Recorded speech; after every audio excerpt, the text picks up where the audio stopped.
विजयगढ़ राज्य में अब चारों तरफ उत्सव का माहौल है। आज विजयगढ़ के महाराज विक्रम सिंह के साथ पास के गांव के सरपंच की बेटी के साथ शादी है। इस बात से राज्य की प्रजा हैरानी में है, लेकिन विक्रम सिंह पहले से ही चाहते थे कि उनकी शादी एक साधारण लड़की से हो। विवाह संपन्न होने के बाद जैसे ही विक्रम सिंह अपने कक्ष में जाने लगे, तभी उनका दोस्त पुष्कर आता है और कहता है, क्या मेरे दोस्त, इतनी जल्दी ही कमरे में जा रहे हो? किस बात की जल्दी है? पुष्कर, तुम मेरा मजाक उड़ा रहे हो हैं? असल में रानी रुक्मणी अकेली है, इसलिए मजाक उड़ा रहे हो? विक्रम, बचपन का दोस्त होने के नाते मैं बस एक सवाल पूछना चाहता हूँ कि तुम तो जानते हो तुम्हारे लिए आसपास के राज्य के राजकुमारी के बहुत रिश्ते आए, लेकिन तुमने एक साधारण सरपंच की बेटी को ही क्यों चुना, बताओ तो? क्योंकि मैं चाहता हूँ मेरी पत्नी को हमारी पूरी प्रजा एक महारानी की नजर से ना देखे, उसे साधारण नारी की नजर से देखे, ताकि वो प्रजा के दुख दर्द को समझे। वाह वाह वाह विक्रम, सच में तुम एक सहृदयवान राजा हो। ईश्वर तुम्हारा मंगल करे। ईश्वर मंगल करेगा या नहीं ये तो नहीं पता, लेकिन अभी कक्ष में नहीं गया तो मेरी रानी द्वारा मेरा अमंगल होना तो निश्चित है।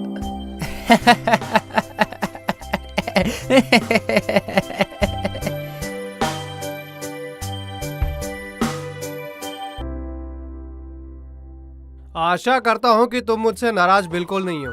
दरअसल वो पुष्कर के साथ थोड़ा बातें करने में व्यस्त हो गया था, इसीलिए आने में देर हो गई। ये आप कैसी बातें कर रहे हैं महाराज? आपके ऊपर गुस्सा करने की हिम्मत मुझ में नहीं है और सभी कहते हैं आप बहुत ही अच्छे हैं। अच्छा हूँ या बुरा ये एक दिन में कैसे पता चलेगा रानी? जो भी हो, आज सारा दिन बहुत भागम-दौड़ी हो गई है। चलो चलो हम थोड़ा सो जाते हैं। आप सो जाइए महाराज, मुझे जरा देर से सोने की आदत है।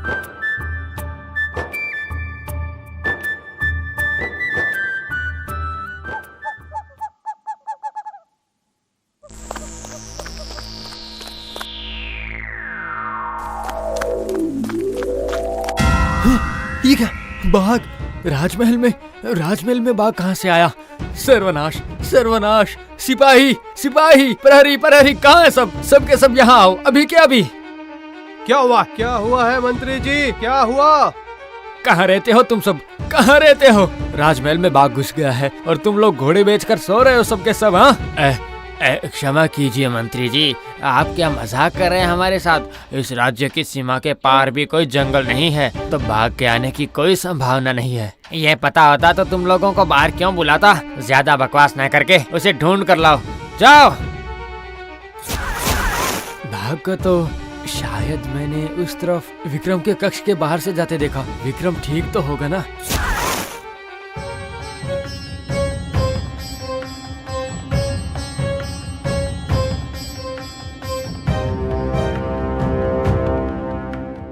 क्या हुआ पुष्कर? इतनी रात को इतने सारे सिपाही दौड़ भाग क्यों कर रहे हैं? क्या हुआ है आखिर? तुम ठीक तो हो ना? तुम ठीक तो ना विक्रम?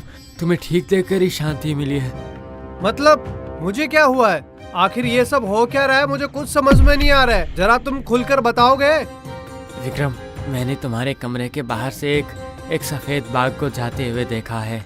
राजमहल के इस तरफ कोई नहीं रहता है, इसलिए मुझे बहुत चिंता हो रही थी। ओह, पुष्कर, इतनी रात को तुम मेरे साथ यहाँ पर मजाक करने आए हो?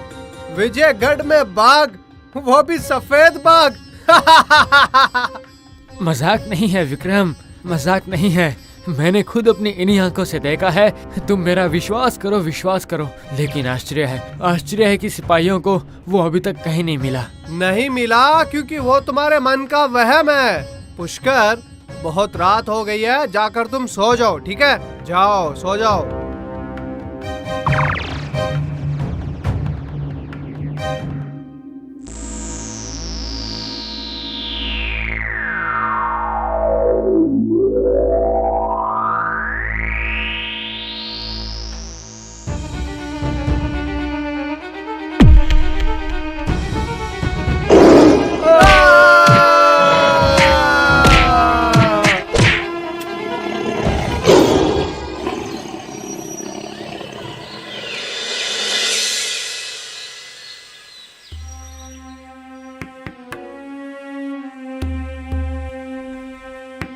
महाराज, राज्य के पश्चिम सीमा के हरीशपुर गांव से खबर आई है कि कुख्यात डाकू रघु सिंह के गिरोह को किसी ने जान से मार दिया है। क्या ये वही डाकू है जो हर बार आता है और हमारे गांव को लूट कर चला जाता है, फिर भी हमारे सिपाही उनको पकड़ नहीं पा रहे थे? वही वाला है? जी हाँ महाराज, ये वही डाकू था। लेकिन संदेह ये है कि किसी खूंखार जानवर ने उनकी और उनके गिरोह की हत्या की है। इलाके के लोगों ने एक 4 पैर वाले जानवर को देखा है। इसमें संदेह की क्या बात है मंत्री? जो काम बहुत दिनों से नहीं हो रहा था वो काम हमारा सफल हुआ है। उन शैतान डाकुओं को उनके किए की सजा मिली है। किसने किया ये जानकर हमें क्या ही फायदा होने वाला है? महाराज आप समझ नहीं रहे हैं। ये काम किसी जानवर का है और कल भी मैंने एक सफेद बाघ को देखा है। बहुत सोचने लायक है। कहीं वो सफेद बाघ तो नहीं है ना? मंत्री, तुम इस विषय में कुछ ज्यादा ही सोच रहे हो। तुम शिकारी की कहानी आजकल कुछ ज्यादा ही पढ़ने लगे हो, इसीलिए ऐसा सोच रहे हो। इसके बाद पुष्कर कुछ भी नहीं कहता, लेकिन राज्य में हत्याएं बढ़ती ही जाती हैं। कभी किसी बुजुर्ग की हत्या तो कभी किसी महिला की हत्या हो जाती है। लेकिन एक बात तो साफ थी कि कोई जानवर ही कर रहा था। महाराज विक्रम सिंह इस बात पर ध्यान नहीं दे रहे थे, लेकिन पुष्कर की नींद उड़ी हुई थी। उस दिन पूर्णिमा की रात थी। पुष्कर को नींद न आने की वजह से वो खिड़की के पास ही टहल रहा था। अचानक उसने स्पष्ट रूप से देखा महाराज विक्रम के कक्ष की खिड़की से उस सफेद बाघ को निकलकर जाते हुए। वो समझ गया कि ये वही सफेद बाघ है। ये क्या? ईश्वर, ये तो वही सफेद बाघ है जिसे मैंने उस दिन देखा था।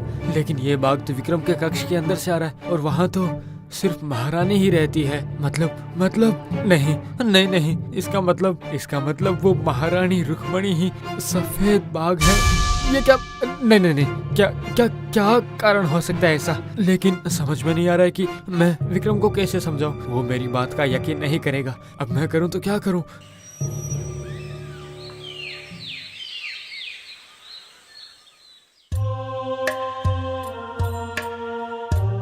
विक्रम अभी स्नान कक्ष में है और रानी मंदिर गई है पूजा करने के लिए। यही मौका है। मुझे कोई प्रमाण ढूंढना ही पड़ेगा जिससे विक्रम को मुझ पर यकीन करना ही पड़े। ये क्या? पशु के सफेद बाल। पुष्कर, तुम यहाँ पर? क्या बात है? कोई जरूरी काम है इसलिए आए हो? विक्रम, क्या तुम मुझ पर भरोसा करते हो? ये कैसा प्रश्न हुआ? सुबह सुबह आखिर तुम्हें हुआ क्या है? तुम मेरे बचपन के सबसे प्रिय मित्र हो। तुम पर भरोसा नहीं करूंगा तो मैं आखिर किस पर करूंगा? तो ठीक, अब जो मैं तुम्हें कहने जाने वाला हूँ वो सुनकर तुम्हें शायद ठेस पहुँचे, लेकिन पति के रूप से नहीं, तुम्हें एक महाराज के रूप से विचार करना होगा।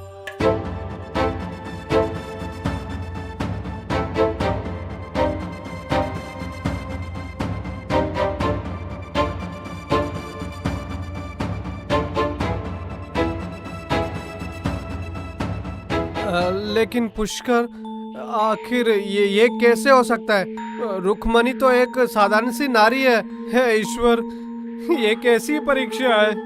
शांत हो जाओ मित्र, शांत हो जाओ। इन सब प्रश्नों का उत्तर आज रात मिलेगा, लेकिन जैसा तुम्हें बिल्कुल मैं कहता हूँ तुम वैसा ही करना।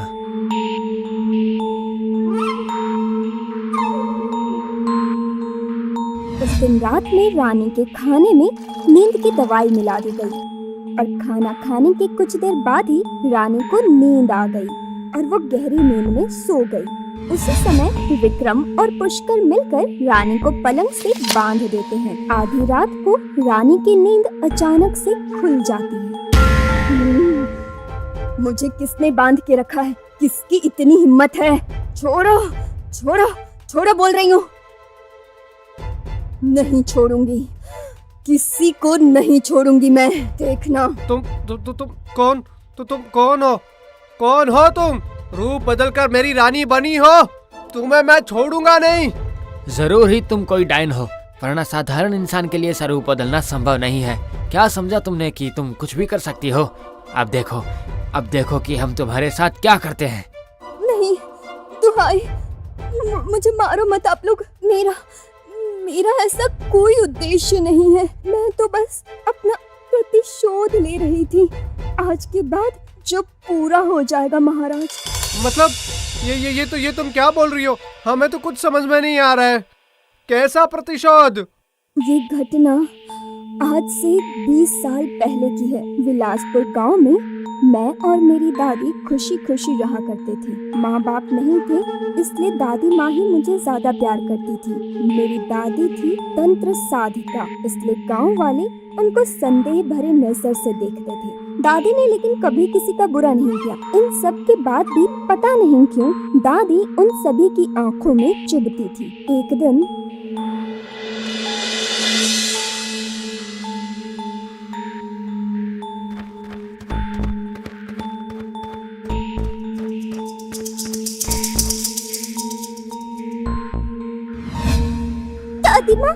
दादी माँ मुझे बचा लो, बहुत सारे लोग हमारे घर की तरफ आ रहे हैं आग लेकर। हाँ, क्या बोल क्या रही हो तुम? चलो देख कर आती हूँ। शैतान डायन, गांव वालों का पूरा करके घर में बैठी हुई है क्या? ये सब क्या बोल रहे हो तुम लोग? मैंने क्या किया है? शैतान बुढ़िया, बहुत सहन कर लिया तेरा अत्याचार। कभी कोई बच्चा चोरी करती है तो कभी कोई गांव के औरतों पर तंत्र मंत्र करती है। सब पता है हमें, सब कुछ। विश्वास करो मेरा, तुम लोग कुछ भी नहीं किया है मैंने। लोगों का नुकसान करके मुझे क्या लाभ होगा बोलो? क्योंकि तू किसी का भला नहीं देख सकती है ना। इतने दिन बुजुर्ग है सोचकर हमने तुझे छोड़ दिया, लेकिन अब तू रघु डाकू से गांव को लुटवा रही है। तुझसे ये उम्मीद नहीं थी। छी छी छी छी छी छी छी। हाँ, डाकू के सरदार ने हमें स्पष्ट रूप से कहा है ये सब तू करवा रही है। तंत्र साधन में तुझे बहुत धन की आवश्यकता है ना, इसीलिए ये तू कर रही है। छी छी छी छी छी। नहीं, ये सब झूठ है। आप लोग विश्वास करो मेरा, मैंने ये सब कुछ भी नहीं किया। मैं अपनी पोती की कसम खाकर कहती हूँ, मैं सच में किसी डाकू के सरदार को नहीं जानती हूँ। भाइयों, कोई इसकी बातों पर विश्वास मत करना। आज इसने ये कांड किया है तो कल कुछ और करेगी। इसको तो अभी जलाकर मारना ही होगा, इसलिए चलो इसे जलाकर मार डालते हैं। नहीं, मैंने कुछ भी नहीं किया है, मुझे मत मारो। मेरी पोती रुक्मणी अभी बहुत छोटी है, उसे बचा लो। तेरी पोती छोटी है, उसे हम कुछ नहीं कहेंगे ना कुछ करेंगे। अरे कोई है, उसे लेके जाओ। दादी माँ मत जाइए, मुझे छोड़कर मत जाइए दादी माँ। बिना किसी अपराध के मेरी दादी माँ को अपनी आंखों के सामने जलते हुए देखा था मैंने। उसके बाद से गांव के सरपंच ने मुझे गोद ले लिया और अपनी सगी बेटी की तरह पालन पोषण करने लगी। तब मुझे कुछ समझ नहीं आता था, लेकिन शादी के दिन पहले दादी माँ ने सपने में कहा, समय आ गया है हम लोगों का प्रतिशोध लेने का रुक्मणी। मैं अपनी विशेष तंत्र शक्तियों को तुम्हें सौंपती हूँ और तुम ही बदला लोगी मेरे प्रतिशोध का उन सभी पापियों से। उसके बदले मुझे मिलेगी मुक्ति।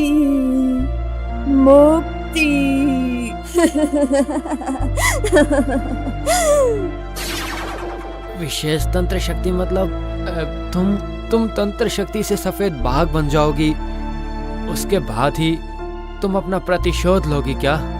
इसलिए तुम शादी की रात से इन डाकुओं को घेरे को और उन लोगों की हत्या कर रही हो जिन्होंने तुम्हारी दादी की हत्या की थी।